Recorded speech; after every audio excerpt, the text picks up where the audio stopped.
Cronus.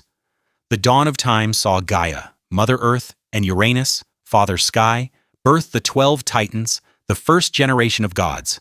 Among them was Cronus, the youngest, often depicted with a sickle, patron of the harvest.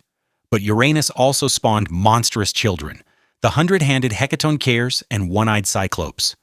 Disgusted, Uranus banished them to Tartarus, a crushing abyss of torment.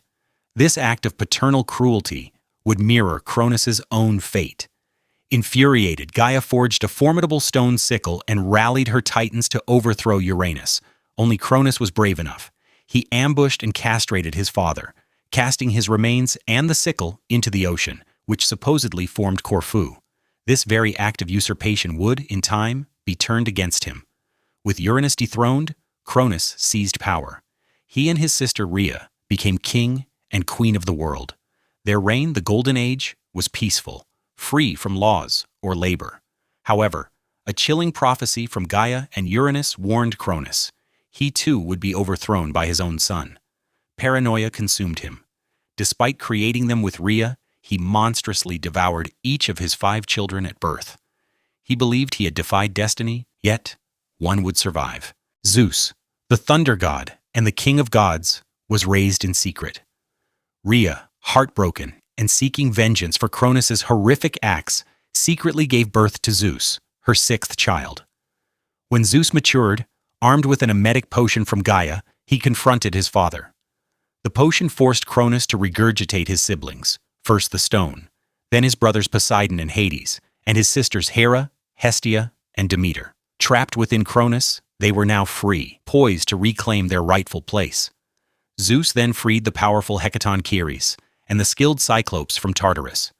Grateful, the Cyclopes forged Zeus's mighty thunderbolts, Poseidon's fearsome trident, and Hades's helm of darkness, which granted invisibility.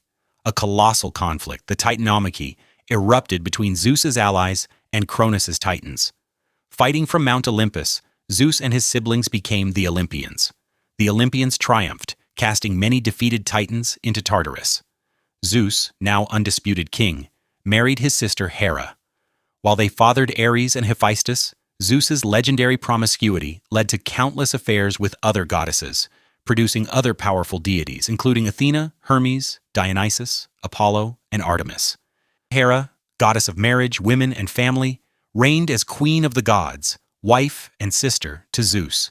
She was famously jealous and vengeful, relentlessly punishing Zeus's lovers and their children. Her fury, as many would discover, knew no limits when provoked. When Leto, pregnant with Apollo and Artemis by Zeus, sought to give birth, Hera furiously tried to prevent it. But Poseidon, brother to both Hera and Zeus, took pity. He guided Leto to the floating island of Delos, where she finally delivered. Hera's wrath also turned toward Hercules, another of Zeus's illegitimate sons. As an infant, she sent venomous serpents to kill him, but he famously crushed them. Later, she drove him to madness, causing him to tragically kill his own wife and children, an horrific event that set him upon his legendary 12 labors. Even a hero's might couldn't escape her divine vengeance. Poseidon, formidable god of the sea, commanded storms, earthquakes, and horses. He was a terrifying and avenging deity, revered even where he wasn't the primary patron. When Minos, Zeus's son, sought Poseidon's aid to claim the Cretan throne, Poseidon offered a magnificent white bull for sacrifice. Minos was declared king, but he betrayed Poseidon by sacrificing an ordinary bull instead. Such disrespect, as many learned, rarely went unpunished by the Olympians. Enraged, Poseidon enacted a cruel revenge. He made Minos' wife fall hopelessly in love with the bull. Their unnatural union produced the horrifying Minotaur, a half-bull, half-human creature that devoured human flesh. Athena, brilliant goddess of wisdom, warfare, and handicraft, sprang fully formed from Zeus's forehead. Ironically, Zeus's wife Hera, angered by his solo birth, later conceived and bore Hephaestus entirely by herself. Athena competed with Poseidon for Athens' patronage. Each offered a gift, judged by King Cecrops. Poseidon struck the ground, creating a saltwater spring for trade. Athena offered the first domesticated olive tree, providing wood, oil, and food. Athena won, becoming Athens' patron. Furious, Poseidon sent his son, Halirotheus, to chop down the sacred olive tree. But he missed, and the blade fell upon himself, killing him instantly. Athena also transformed Medusa into a hideous monster with serpent hair, whose gaze turned mortals to stone. Hephaestus, the skilled god of artisans, blacksmiths, fire, sculpture, and volcanoes, endured a harsh beginning. His mother, Hera, cast him off Mount Olympus due to his lameness, sending him crashing into the ocean far below. Despite this, he became the master craftsman of the gods, forging all divine weapons and crafting legendary armaments for heroes like Achilles and Hercules. Hephaestus also famously created Pandora and her infamous box, which, once opened, unleashed curses upon humankind. He was one of the few Olympians who returned from exile. He sought clever revenge on Hera. He crafted a magical golden throne that trapped her. The other gods pleaded for her release, but Hephaestus refused, declaring, "I have no mother." He demanded marriage to Aphrodite in exchange for Hera's freedom.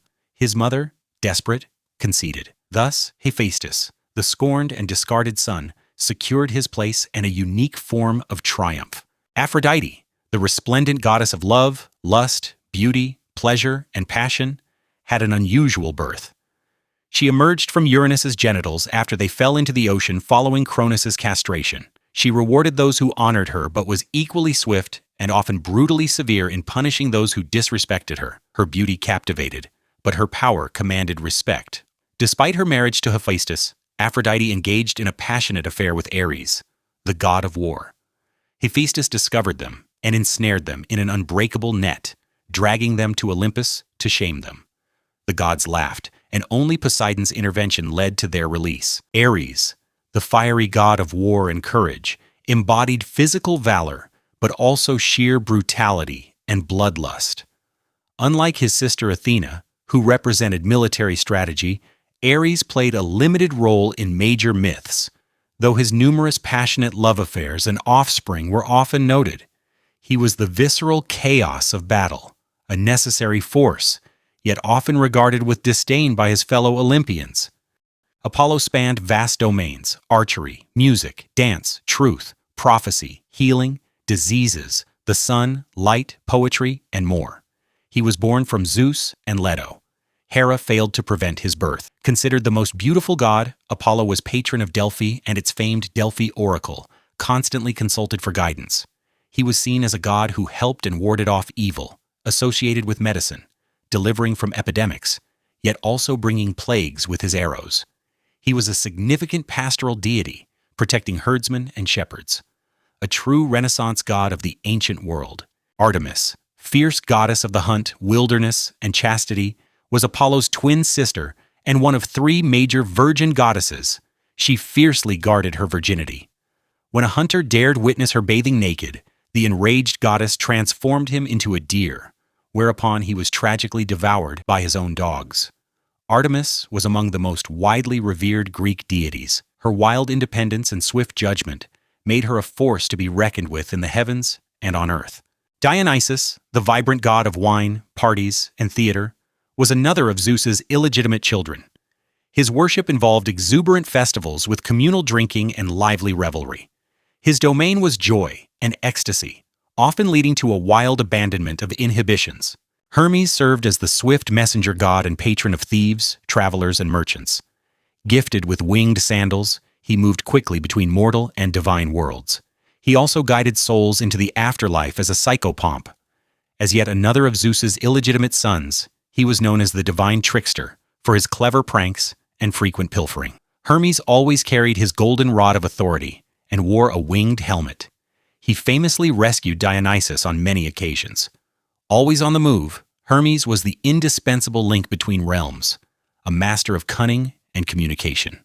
Demeter, the nurturing goddess of the harvest and agriculture, presided over vital crop growth. Through her brother Zeus, she mothered Persephone, a beautiful fertility goddess. Hades, grim god of the dead, became enamored with Persephone and, emerging from the earth, dragged her into the underworld. Demeter frantically searched everywhere until informed Hades had taken Persephone. In grief and fury, Demeter neglected her duties, plunging earth into famine. Mortals suffered. To save the world, Zeus ordered Hades to return Persephone. However, having eaten underworld food, Persephone had to divide her time between Demeter and Hades. This powerful myth explained the seasonal cycle. Demeter's grief at Persephone's absence caused winter's barrenness, while her joy at her daughter's return brought spring and summer's bounty. Hades, somber god of the dead and king of the underworld, ruled the realm of departed spirits. He maintained balance, rarely left his domain, and furiously guarded against escapes or soul theft. Unlike his brothers who governed the sky and sea, Hades found his solemn authority in the vast darkness beneath the earth. Accessing the underworld required payment to Charon, the ferryman who guided souls across the Styx River. Greeks often buried coins with the dead for this. Those who couldn't pay were condemned to wait on the shores for eternity. Beyond the Styx was Cerberus, the three-headed guardian dog. Souls were then judged, destined for Elysium, the Greek heaven, for heroes and good mortals. Asphodel Meadows, for ordinary people. Tartarus, the Greek hell, a dark prison for titans and great criminals, enduring eternal torment. Here, punishments were as legendary as the crimes they atoned for. Hestia, the gentle goddess of the hearth, the heart of the home where fire was traditionally kept, and of homes in general. She was one of the three virgin goddesses, alongside Athena and Artemis. Hestia has a very limited mythology, often preferring a quiet domestic presence within the divine family. Her serene presence, though less dramatic, was fundamental to the sacredness of home and community.